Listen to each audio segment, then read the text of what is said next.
My dear all student, Assalamu alaikum wa rahmatullahi wa barakatuh. Or today we will study about the Himalaya range, as we will already studying about it. So in this Himalaya range, we have a highest peak in Pakistan is Nanga Parbat with 8,126 kilometre, और ये जो है वो हमारे northern areas के अंदर lie करता है. Then we have another part of the northern mountain is the Hindu Kush mountain with the mountain such as Tirich Mir. इसका जो सबसे हाईएस्ट पीक है वो है, उसका नाम है तिरचमीर, 7,690 मीटर्स का. Remember, Hindu Kush have the immense importance in the historic and military significance. Invaders like Alexander the Great, Timur-Lenk, Mahmud of Ghazni, इसके अलावा हमारे मुगल्स किंग्स बाबर, इस पासिस को उन्होंने क्रॉस किया और वो पाकिस्तान में दाखिल भी हुए. इन अर्ली टाइम्स, पहले तो ये सब इंडिया कहलाता था. So on that time they enter into the subcontinent by using this pass. The name is Shandur pass. Then ये वो एक पास है जो चित्राल और गिलगित को आपस में कनेक्ट भी करता है. और उधर हमारे पास शांगला पास है जो लिंक करता है सवात वैली से upper part of the Indus valley. Then हमारे पास लोरालाई पास है जो कनेक्ट करता है चित्राल को सवात वैली से. At the well of Peshawar, actually एक वर्ड है वैली ऑफ पिशावर जिसको हम वेल ऑफ पिशावर के नाम से जानते हैं. सिंपल अगर मैं बताऊं कि यहाँ पर फॉरेस्ट बहुत ज़्यादा हमें देखने को मिलता है साउथ ईस्ट वाली साइड पर, जो सवात, कोहिस्तान, पंचकोरा वैली और दीर डिस्ट्रिक्ट यहाँ पर मौजूद है. राइस को यहाँ पर कल्टीवेट किया जाता है. Rice is very important crops of the Pakistan as you know. So ये वो जगह है जहाँ जो सवात, चित्राल और दीर के अंदर एक चावल की बहुत बड़ी कपास यहाँ पर मौजूद भी है. And we have a new topic, the mountain valley.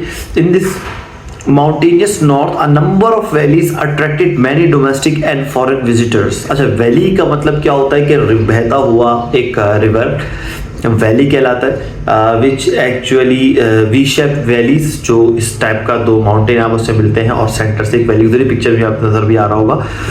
सो यहाँ पर हमारे पास टोटल 8 वैलीज हैं, जिसपे नंबर 1 है सवात वैली, चित्राल वैली, दीर valley, Gilgit valley, Hunza valley, Baltistan, मरी एंड गलीज कागान. ये सारी माउंटेन वैलीज जो पाकिस्तान के नॉर्दर्न माउंटेन के अंदर पाई जाती हैं. And we have the importance of the northern mountain. भाई नॉर्दर्न माउंटेन के इम्पोर्टेंस में सबसे पहले नंबर पर है attraction of tourism, tourist attraction है. हिस्टोरिकल पासेस है, शंदूर पास, लोरालाई पास, जहाँ से मुगल बादशाह अलेक्जेंडर और डिफरेंट किस्म के किंग्स ने उसको क्रॉस किया. देन चाइना और पाकिस्तान के दरमियान ये जो माउंटेन, नॉर्दर्न माउंटेन है, ये नेचुरल बॉर्डर इन्होंने बना दिया कि भाई वो चाइना है और यहाँ पर पाकिस्तान है. अदरवाइज फिर वो एक बॉर्डर खुद को बनाना पड़ता हमें, but already it's a natural border. Second, it's also save, northern mountain also save Pakistan from the cold Siberian air. मतलब बहुत ठंडी जो हवा जो नॉर्दर्न से आती है उसको ये माउंटेन्स जो है वो रोक के रखते हैं, ताकि हमारे जो सेंट्रल पार्ट है पाकिस्तान का वो प्रॉपरली ग्रो कर सके. वरना इतनी ज़्यादा ठंड होती कि उस सर्दी की वजह से काफ़ी ज़्यादा प्रॉब्लम्स भी हमें फेस करना पड़ सकती थी. People and economy in the northern mountain. People का मतलब ये है कि लोगों का वहाँ पे अमल दखल, वहाँ पे कमाने का जरिया क्या है. So you can understand in a very simple word के life in northern mountain is full of lack of structures. वहाँ पर इंफ्रास्ट्रक्चर आपको नहीं देखने को मिलेगा. ब्रिजेस, रोड्स वहाँ पर बहुत ज़्यादा आपको कम देखने को मिलेंगे. डेफिनेटली उतना ज़्यादा रफ सरफेस है कि वहाँ पर माउंटेन टाइप की कोई चीज़ बनाना it is not an easy task. Then उसके बाद we have most of the population depend on agriculture. मतलब जितना भी ज़्यादा वहाँ पर एरिया है वो ज़्यादातर एग्रीकल्चर पर ही वो डिपेंड करता है. उसके अलावा ज़्यादातर वो वहाँ पर कुछ चीज़ें जो है वो ग्रो करती हैं, लाइक वीट, राइस, बार्ले, मेज, वेजिटेबल्स जो है वो उनके टेरेस पे ग्रो करते हैं और वो उसी से फ़ायदा उठाते हैं. सर्दियों के मौसम में वहाँ पे कॉटेज और स्मॉल स्केल इंडस्ट्रीज का एक बहुत बड़ा जो है वहाँ पे वर्क स्टार्ट हो जाता है।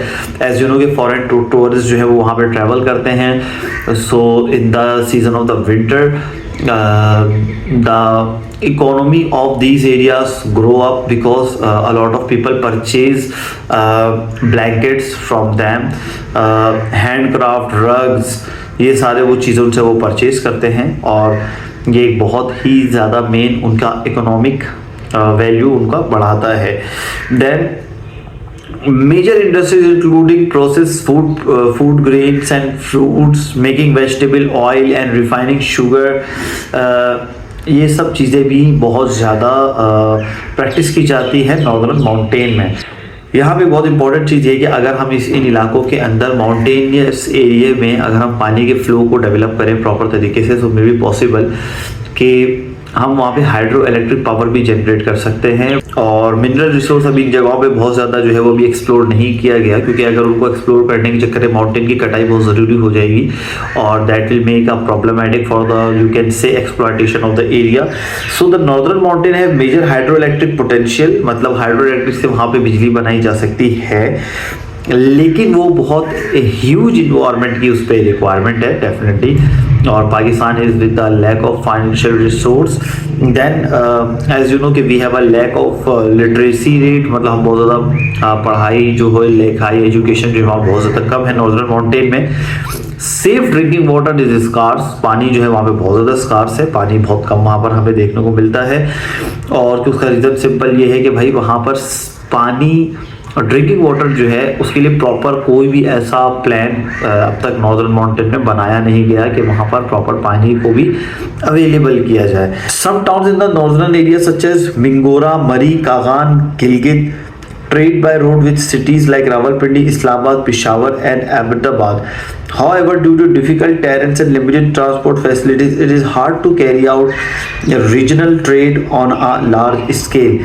इन जगहों पर जो ये मैंने भी माउंटेनियस एरिया बताया है, हम यहाँ पे बहुत अच्छा जो है बहुत ही ज़्यादा अच्छा ट्रेड भी कर सकते हैं। बट डेफिनेटली हमारे पास जो एक ट्रेड के लिए इट्स इम्पॉर्टेंट होता है ट्रांसपोर्टेशन सिस्टम, रोड इंफ्रास्ट्रक्चर, जो हमें नॉर्दर्न माउंटेन में तो क्या कराची में देखने को नहीं मिलता, तो नॉर्दर्न माउंटेन तो खैर बहुत दूर की बात है।